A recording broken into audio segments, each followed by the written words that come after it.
This is a video I've been wanting to make for a few years now.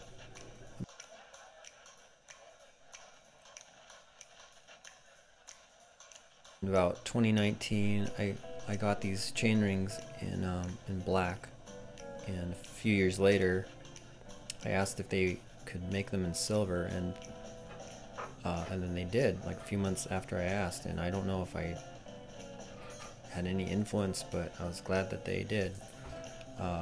So I just wanted to just show that there is a silver square taper 4130 option for $100.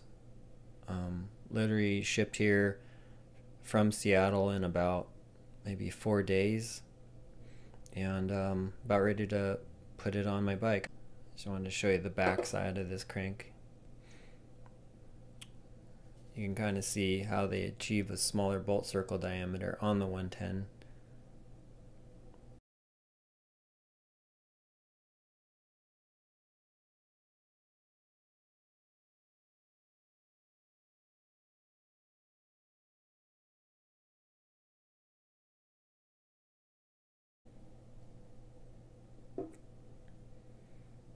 It's really well machined right here too. The shift from the big ring to the little ring is really smooth.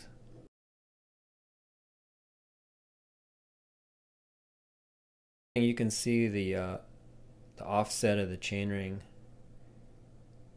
It sort of by necessity has to offset inward a couple millimeters.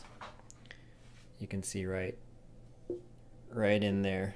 It's inboard of the spider like 2 millimeters, that chainring. So if your inner chainring is currently right up against the chainstay, you might need to get a wider bottom bracket just by like a millimeter or two. But other than that, they shift nice. They got these pickup pins and these ramps that keep the chain from getting stuck in between.